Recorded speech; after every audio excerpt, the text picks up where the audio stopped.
Hi, it's me, Trixie Mattel, and just like you, I am stuck in my own home. And guess what, bitch? It's time. It's time for me to take you guys through a guided tour on some of my favorite pieces of my incredible Barbie collection. Meow, meow, meow, meow, meow. I'm not gonna lie, you guys, my collection is kind of lit. Pour yourself a drink.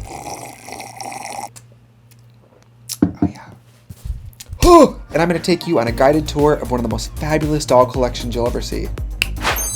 I have hundreds and hundreds and hundreds of dolls in this house. I mean, I'm 30 years old and I know that it's absurd that I own a bunch of dolls, but I'm telling you, every single person who comes to my house who walks by part of my collection is like, and they just are gravitationally pulled into it. They want to touch it, they want to smell it.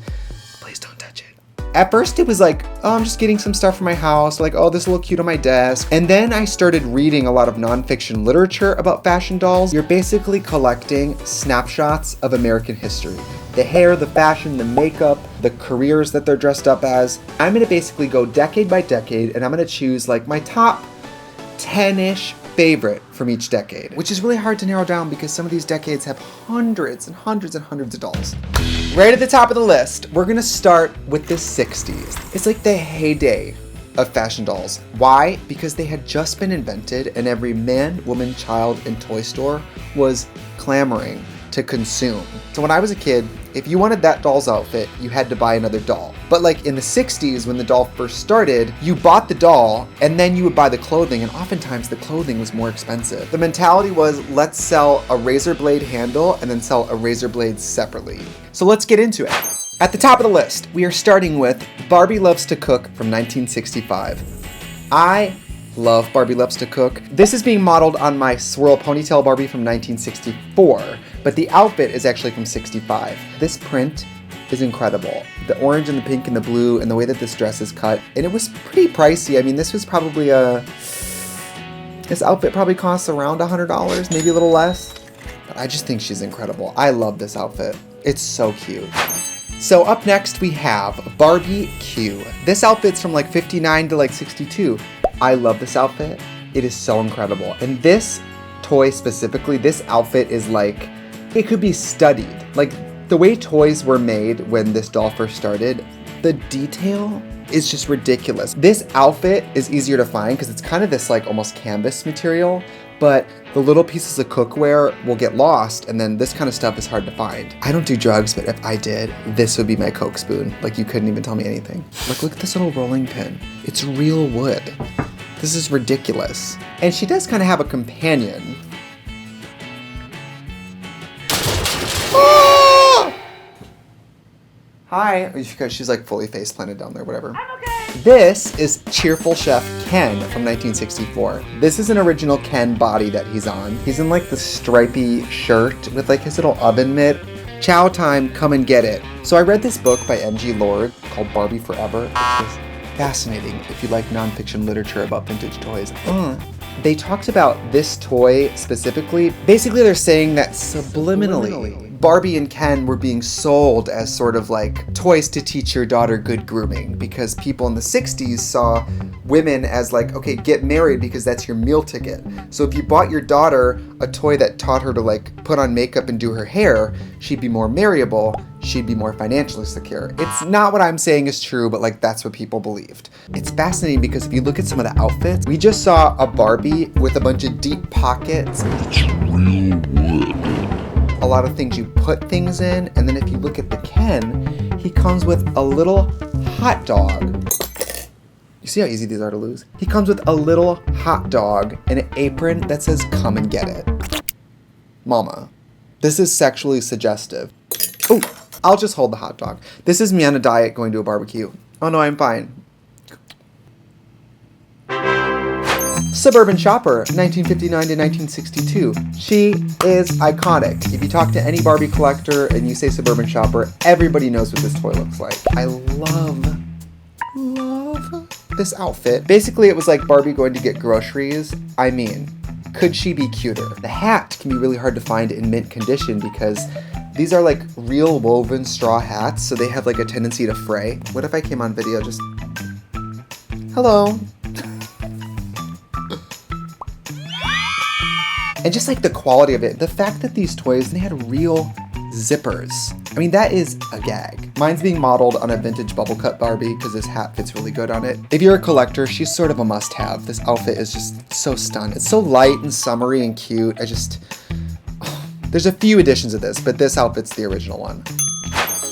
Fashion Queen Barbie in 1962. This head wrap was inspired by Elizabeth Taylor in the movie Cleopatra.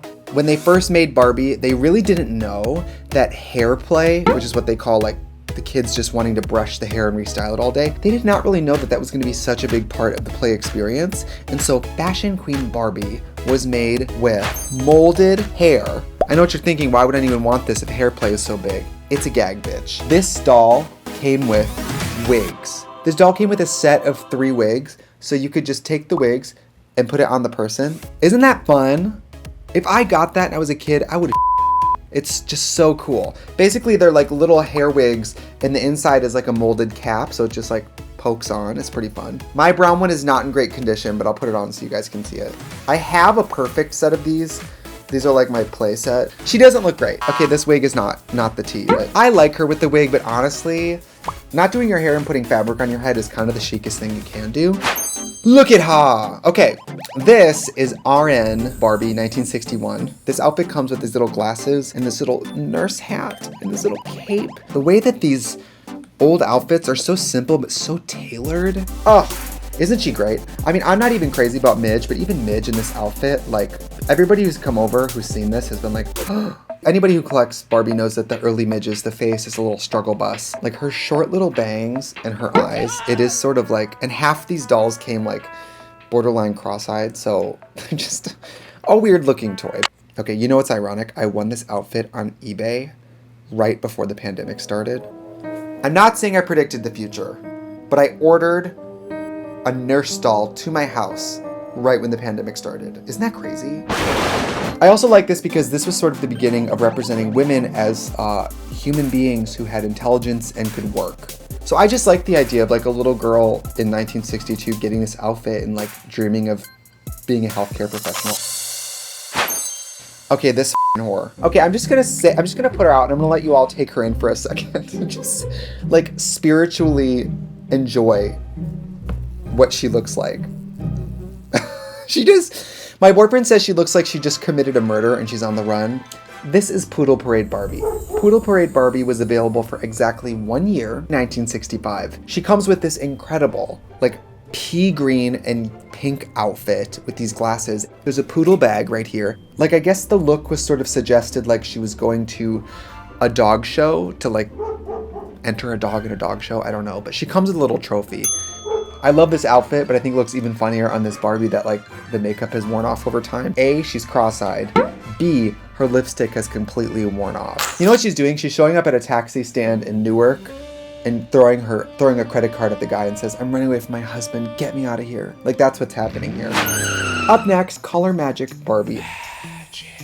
Basically, she was sold with a solution with a little sponge tip applicator, and when you applied the solution to her hair or her outfits, they changed color. The makeup on this whore, you guys, her blue eyelid, her pink cheeks and lips, and her yellow hair. I just think she is so beautiful. I think mine might have a haircut. She's kind of got some different lengths going on in the back here. She came in a deep color hair that changed to red, I think. And then this blonde one, I think, changes to dark. I don't remember, but when you apply the solution, the outfit and the hair change color. This is easily top 5 in my collection. This is Talking PJ from 1969. Fun fact about me, this was the first vintage doll that I ever bought myself. This was the first time I had started doing some like deep diving into dolls, and I was like, who is this? I thought this outfit was the best thing I'd ever seen. In fact, if you go to my bedroom in my house, I had wallpaper made to match this exact dress. I remember thinking like, wouldn't she look great in my office? Next thing you know, I have 4 million dolls, but I just love her. Okay, finally, this is my most prized doll from my collection, probably. I'm obsessed with this doll. It took me forever to find this doll. It's in 2 different boxes, in a bag, in another box, in the bottom of a closet. That's how much this toy means to me. This is my stunning, mint in the box, Black Francie doll. Bendable legs, real eyelashes, new posing stand, new Francie twist and turn waist. She's easily the most expensive doll in my collection. Around this time period, when they made African American dolls, they made so few. And so now, as collectors, the African American dolls are usually the most expensive ones in this time period because they're so valuable and they're so hard to find in great condition. This one is obviously in mint condition, and I paid an embarrassing amount of money for it, so please don't ask.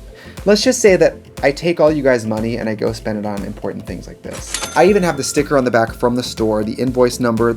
It looks like this store got 10 of them. I have like waking dreams of like coming home drunk and opening her. I mean, if you guys could, she smells like a grandma's basement, just like a thin layer of dust. They basically took the Francie molded face and they poured in a different skin tone. Granted, by today's standards, African American dolls look more like African American features, fuller lips, fuller cheeks. Obviously, like, the technology was not the same back then. I found her in Chicago actually, and I was like, if I buy her, I'm that crazy person. And to this day, I've never looked back. I think she's the best piece of my collection. I love her. Okay, honorable mention, this leather and lamb outfit. Look at the little leather boots. Oh my God. Look at the fur jacket. Oh, with the leather bag. Oh, with the hat. Oh, I just can't stand it, you guys. Like, part of me wants to put it in a shadow box and put it on the wall. Do you guys think that's weird? Thank you for perusing the 60s of Barbie fashion with me today. Next week, we're gonna go into the 70s. If you thought the 60s clothes were cool, you guys, the 70s clothes are wild. Disco, hippie, you're gonna love it. I will see you next week. Bye.